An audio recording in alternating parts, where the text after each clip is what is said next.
নমস্কার, আপনারা শুনছেন দ্য হন্টেড মাইন্ড। বাংলার ভূত, বাংলার ভয়, উল্টোপাল্টা গল্প নয়। চলো বন্ধুরা, তো আর দেরি না করে গল্পটা শুরু করা যাক। আমি আকাশ। আজ বহুদিন পর মামার বাড়ি ঘুরতে যাচ্ছি।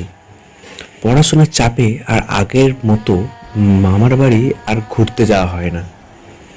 আজ অনেক দিন পর একটু ব্যস্ততা কাটিয়ে ছুটি পেলাম, তাই ভাবলাম মামার বাড়ি থেকে ঘুরে আসি। প্রায় ঘন্টা দুয়েকের পথ, তাই সন্ধ্যা রাতেই রওনা দিলাম। পৌঁছাতে পৌঁছাতে সেই ৮টা কি ৯টায় বেজে যাবে হয়তো। মামার বাড়ি যাওয়ার একটি সমস্যা, সন্ধ্যা নামলেই যেন মনে হয় যেন গভীর রাত। চারিদিকে একটু আলোরও ছিটেফোঁটা দেখা যায় না।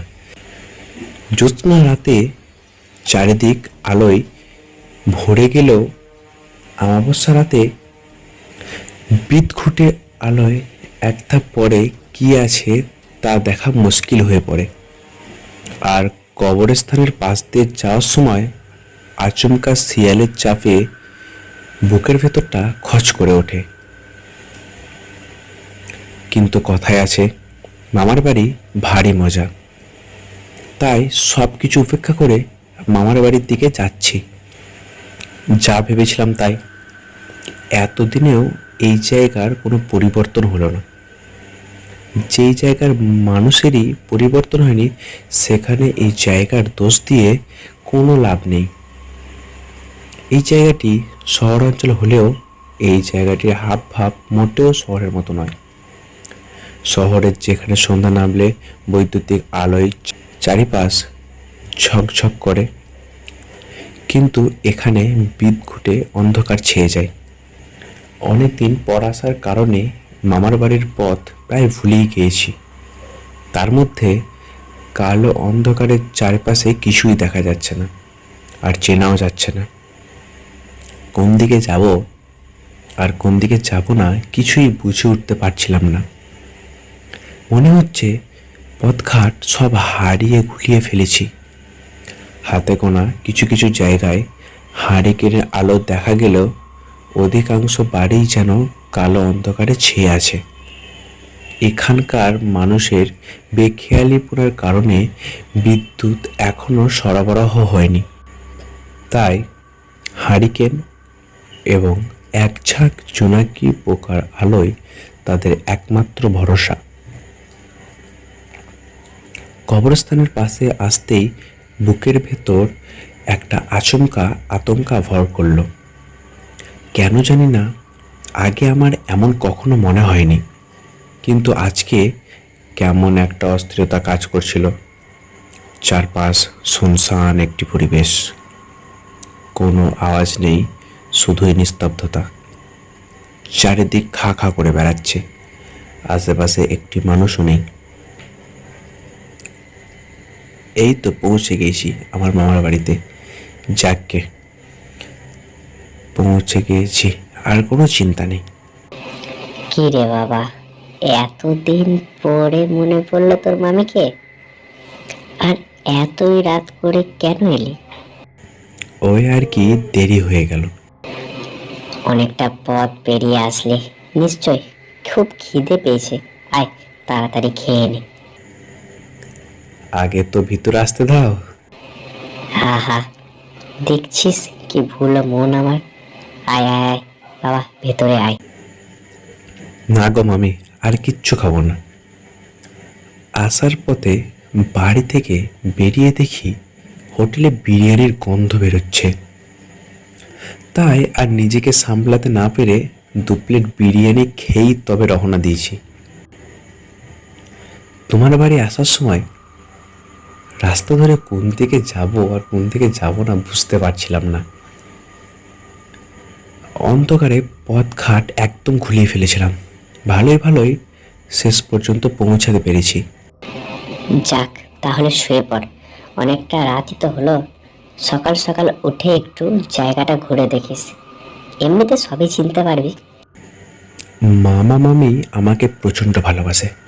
তাদের কোনো সন্তান নেই, আমাকেই তারা নিজেদের সন্তান মনে করে।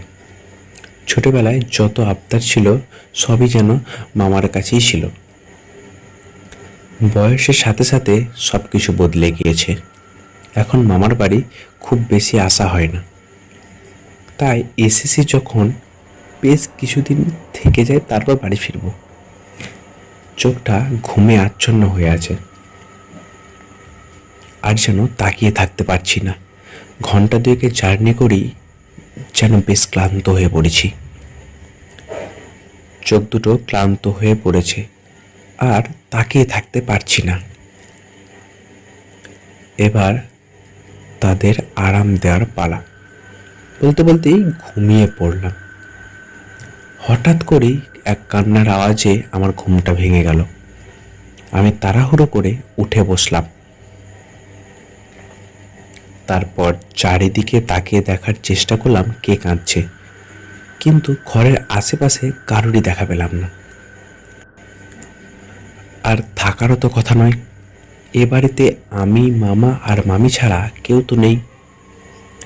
আমি মনের সন্দেহ দূর করতে উঠে জানালার পাশে গিয়ে দাঁড়ালাম।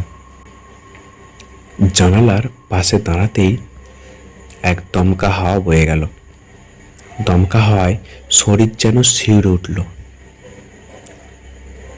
চারপাশে বিদঘুটে অন্ধকার। জানালা থেকে কবরস্থানটি আবছা আবছা দেখা যাচ্ছে। অস্পষ্ট কবরস্থানের দিকে তাকাতেই মনের ভেতর একটি ভয় কাজ করতে শুরু করলো। মনে হলো কিছু একটা হতে চলেছে। বাতাসের গতি আরো বাড়তে লাগলো।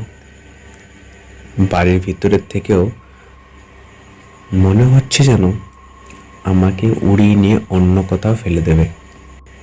আমি বিছানায় গিয়ে শুয়ে পড়লাম।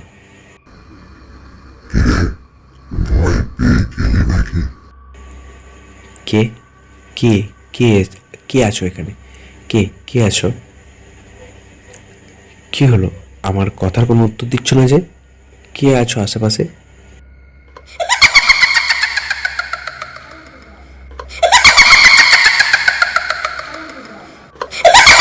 ভয়ঙ্কর বিচ্ছিরি এক কণ্ঠ হাসি, যেন হাসিতে পুরো শরীর কেঁপে উঠছে। আবার স্তব্ধ হয়ে গেল পরিবেশ।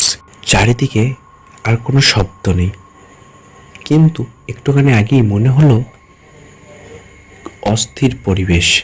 কোনো অশরীরী যেন ঢুকে পড়েছে এই পরিবেশে।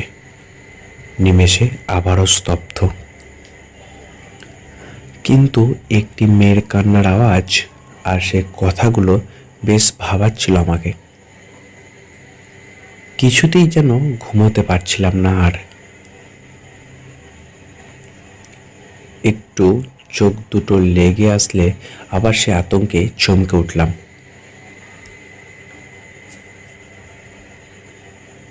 পরের দিন সকাল, ঘুম থেকে উঠে বাইরে বের হয়ে গেলাম। মামা মামি কাউকে কিছুই জানালাম না। তারা অকারণেই অতিরিক্ত চিন্তা করবে, আর সেই জন্য তাদের কোনো কথা বললাম না। আমি এক পা দুপা করে কবরস্থানের দিকে এগোতে লাগলাম। আমার কেন জানি মনে হচ্ছে কাল রাতের ঘটনা কি নিশ্চয়ই একটা কাকতালীয় ব্যাপার নয়। এখানে নিশ্চয়ই কিছু রহস্য রয়েছে, আর এই রহস্য এই কবরস্থানকে জুড়ে। তাই ঘুম থেকে উঠি কবরস্থানের সামনে এলাম। কি করছো ওরা? ওই কবরস্থানের আশেপাশে ঘুরঘুর করছো কেন? না গো চাচা, তেমন কিছু না, এমনি দাঁড়িয়ে চারপাশটা দেখছি। তা তুমি কি এই জায়গায় নতুন নাকি? হ্যাঁ, এই জায়গায় আমার মামার বাড়ি, খুব বেশি যাতায়াত নেই বললেই চলে। তাই তো বলি, এই জায়গায় কোনো ছোকরা এত সাহস হবে না দাঁড়িয়ে থাকা। তুমি চলে যাও, বেশিক্ষণ এখানে মোটেও নিরাপদ নয়। এই কবরস্থানটি পরিত্যক্ত, তাই কেউ এর চারিপাশে আসে না, কেউ না। কেন চাচা, এই কবরস্থান পরিত্যক্ত কেন? চলে যাচ্ছেন কেন? আমাকে বলে যান দয়া করে। কেন এই কবরস্থানটি পরিত্যক্ত? কি গো চাচা, বললে না? আমার কথার প্রতি উত্তরে চাচা কোনো উত্তর দিলেন না। অস্বাভাবিক আচরণ দেখিয়ে চলে গেলেন। এত দ্রুত গতিতে হাঁটলেন যে 1 সেকেন্ডেই যেন তার 10 পা এগিয়ে গিয়েছেন। আজ সারাদিনের ঘটনা মাথায় ঘুরপাক খাচ্ছে। কোথায় কি হচ্ছে কিছুই বুঝতে পারছি না। শুধুই মনের ভেতর আচমকা ভয় কাজ করছে। কিছুতেই ঘুম আসছে না। শুয়েই এপাশ ওপাশ করতে করতেই কি যেন মনে হলো। আমি আবার উঠে জানলার পাশে গিয়ে দাঁড়ালাম। জানালার পাশে গিয়ে দাঁড়াতেই ওই দূরে কবরস্থানের একটি সাদা শাড়ি পরা মেয়েকে স্পষ্ট দেখা যাচ্ছে। মেয়েটির মুখ থেকে লাল লাল রক্ত ঝরছে, চুল উঠছে, দাঁত দুটো বিশাল বিশাল লম্বা। বাতাসের দমকা হাওয়ায় প্রবল স্রোতে মেয়েটি ভাসছে। হঠাৎই আমার চোখে পড়ল মেয়েটির সাথে আরো একজনকে। ভালো করে লক্ষ্য করে দেখি লোকটি আর কেউ নয়, আজ সকালে যে লোকটার সাথে কথা হলো সে। আমি আর এক মুহূর্ত দেরি না করে বেরিয়ে পড়লাম। আমিও তাদের সাথে সাথে কবরস্থানের ভেতরে ঢুকে পড়লাম। কবরস্থানের ভিতরে ঢুকেই দেখি মেয়েটি তার ভয়ঙ্কর চেহারা নিয়ে তাকিয়ে আছে চাচার দিকে। আমাকে মেরো না, আমাকে দয়া করে ক্ষমা করে দাও, শেষবারের মতো ক্ষমা করে দাও, আমাকে মেরো না, দয়া করে মেরো না আমাকে। তোর মতো মানুষের এই পৃথিবীতে কোনো জায়গা নেই, তোর মতো পাপীর আর বেঁচে থাকার কোনো অধিকার নেই।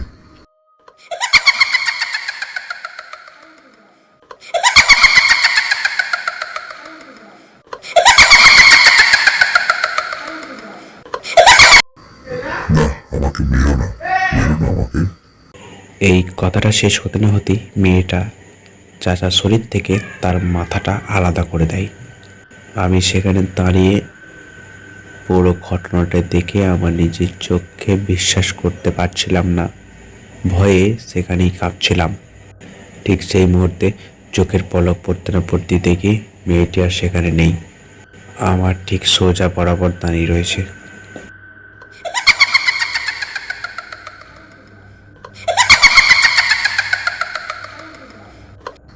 কি হে ছোকরা, কি দেখছিলি? খুব খুব ভয় পেয়ে গেলে নাকি? বলে মেয়েটা ক্রমশ আমার দিকে আরো এগিয়ে আসছে। তার বাতাসে চুলগুলো উঠছিল। আমি আর এক মুহূর্ত দেরি না করে ছুটে পালিয়ে যাই বাড়ির দিকে। পরের দিন সকালে আমি আমার বাড়ি চলে আসি। আর এরপর আর কোনোদিন মামার বাড়ি যাব না বলেই সিদ্ধান্ত নিলাম। সকলকে অনেক অনেক ধন্যবাদ ভিডিওটা শেষ পর্যন্ত দেখার জন্য। গল্পটা ভালো লাগলে একটা লাইক করবেন, কমেন্ট করবেন এবং ভিডিওটাকে অনেক অনেক পরিমাণে শেয়ার করবেন। চ্যানেলটা সাবস্ক্রাইব করে পাশে থাকা বেল আইকনটি ক্লিক করে অল নোটিফিকেশন অন করবেন।